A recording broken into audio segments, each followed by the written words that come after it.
Hello friends, welcome to my channel online nursing. आज हम इस वीडियो में पढ़ेंगे ओरल कैंसर। ओरल कैंसर क्या होता है? So definition of oral cancer. Oral cancer, cancer of oral cavity may occur in any part of oral throat with curable if diagnosed early।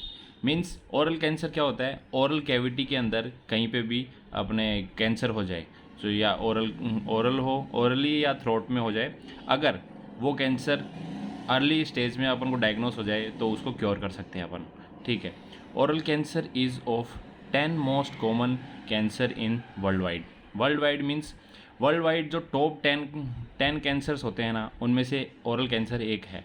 ठीक है। It is most associated with consumption of alcohol and tobacco और alcohol की वजह से ये cancer होता है most commonly. ठीक है। It is the most common cancer in India. India के अंदर मोस्ट कॉमन कौन सा कैंसर है? Oral cancer. ठीक है। And lung cancer is most common in world wide. Lung cancer world wide most common है और इंडिया के अंदर ओरल कैंसर मोस्ट कॉमन है।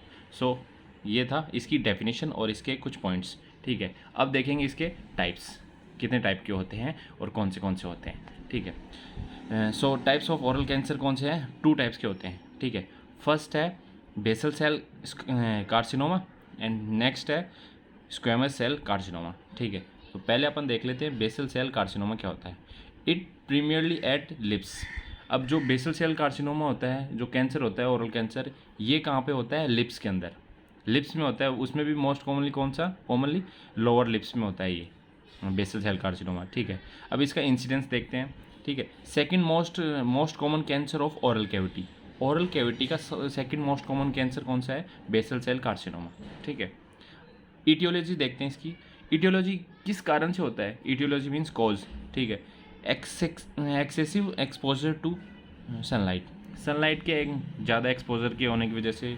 Next most commonly seen in fair skin person. जो fair skin person होते हैं उनके अंदर मोस्ट कॉमनली ये देखा जाता है। ठीक है। ये था बेसल सेल कार्सिनोमा। नेक्स्ट है स्क्वेमस सेल कार्सिनोमा।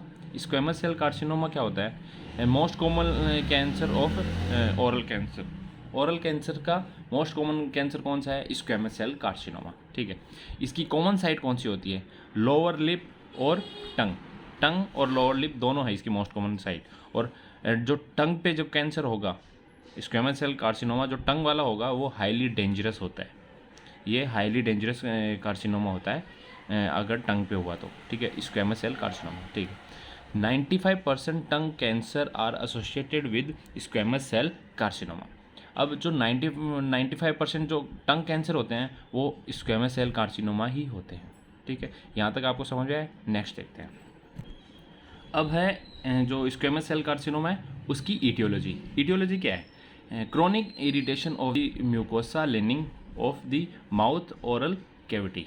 माउथ या ओरल कैविटी की जो क्रोनिक इरिटेशन होना, किसकी वजह से? जो टोबैको या अल्कोहल लेते हैं वो है जो इरिटेंट्स होते हैं ना, tobacco and alcohol are most common irritant. Tobacco और अल्कोहल जो मोस्ट कॉमन इरिटेंट होते हैं माउथ के या माउथ और ओरल कैविटी के अंदर, जो इरिटेशन कॉज करते हैं, जिसकी वजह से ये कैंसर होता है स्क्वेमस सेल कार्सिनोमा। ठीक है। अब इसके साइन एंड सिम्टम्स क्या है? साइन एंड सिम्टम्स में क्या आता है? First, no symptoms in early stage. Early stage में कोई सिम्टम्स नहीं होता। ठीक है। नेक्स्ट है पेनलेस सोर दैट नॉट हील प्रॉपरली। ऐसा एक सोर होगा जो कि हील प्रॉपरली, मतलब वो जो प्रॉपरली हील नहीं हो पाएगा। ठीक है। नेक्स्ट है टेंडरनेस होगी। नेक्स्ट है difficulty in chewing swallowing speaking. खाना निगलने में, बोलने में, खाना चबाने में, तो उन सब के अंदर डिफ़िकल्टी आएगी। नेक्स्ट ये है haemoptysis. Haemoptysis means coughing with blood मतलब उल्टी के साथ खून आना। ठीक है। ये है इसके साइन एंड सिम्टम्स। अब देखते हैं स्टेज, किस स्टेज वाइज कैसे क्या होता है वो देखते हैं। स्टेज में क्या होता है? फर्स्ट स्टेज आती है तो उसको बोलते हैं सब म्यूकोसल फाइब्रोसिस। पहले स्टेज में फाइब्रोसिस, सब म्यूकोसल फाइब्रोसिस होने लग जाएगी।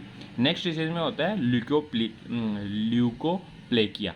ल्यूकोप्लेकिया होता है white patches means white spots दिखेंगे अपन को ओरल कैविटी के अंदर। वो है सेकंड स्टेज ऑफ कैंसर। ठीक है। Third stage is cancer. ठीक है। ये 3 स्टेज थी जो वन बाय वन देख ली अपन ने। अब आता है इसका डायग्नोस्टिक की इवैल्यूएशन। डायग्नोस्टिक इवैल्यूएशन में क्या होता है, बायोप्सी इसका कंफर्मेटरी टेस्ट होता है। अगर ओरल कैंसर का करेंगे तो बायोप्सी करते हैं कंफर्मेटरी टेस्ट के लिए। सो ये था इसका डायग्नोस्टिक इवैल्यूएशन। अब देखते हैं इसके जो मैनेजमेंट क्या है। मैनेजमेंट में आता है फर्स्ट मैनेजमेंट में आता है रेडियोथेरेपी, नेक्स्ट है कीमोथेरेपी, ये इसकी थेरेपी दे दी। अब आता है इसके सर्जिकल मैनेजमेंट। सर्जिकल मैनेजमेंट में दो होते हैं, ग्लोसेलेक्टोमी और मैंडिबुलोक्टोमी। ग्लोसेलेक्टोमी क्या होती है, ग्लोसल वर्ड मीन्स होता है टंग एंड एक्टोमी मीन्स होता है रिमूवल। सो जो completely remove of tongue is called glossectomy. And mandibulectomy क्या होता है, ये जो बोन होती है मैंडिबल, उसको उसके पार्ट या उसका कोई पार्ट या उसको कम्प्लीटली रिमूव करना, उसको बोलते हैं मैंडिबुलेक्टोमी। ठीक है, यहाँ तक समझ में आया। अब इसकी आती हैं नर्सिंग रिस्पॉन्सिबिलिटी क्या क्या होती हैं ओरल कैंसर में के पेशेंट में। ठीक है, तो उसमें देखते हैं ओरल कैंसर में क्या होता है। फर्स्ट माउथ केयर, ये तो इंपॉर्टेंट है ही क्योंकि ओरल कैंसर हुआ है ना। ठीक है, तो माउथ केयर करेंगे उसकी। सेकंड है एसेस फॉर जीरोस्टोमिया। जीरोस्टोमिया क्या होता है, ड्राइनेस ऑफ टंग। अगर ये अपन को असेस करना है कि पेशेंट की जो टंग है वो ड्राई है या नहीं है, तो जीरोस्टोमिया है या नहीं है। ठीक है, और ग्लोसलाइटिस अभी बताया था। ग्लोसल मीन्स होता है टंग और आइटिस मीन्स इन्फ्लामेशन, तो ये पता है इन्फ्लामेशन ऑफ टंग। तो ये दोनों कंडीशन को अपन असेस करेंगे नर्स अकॉर्डिंग टू नर्स। ठीक है, नेक्स्ट है minimise discomfort and pain. Pain अगर पेशेंट को हो रहा है, पेन या डिस्कम्फर्ट है, उसको कम से कम रखेंगे, कम करने की कोशिश करेंगे। लास्ट है मेंटेन एडिक्वेट न्यूट्रिशन।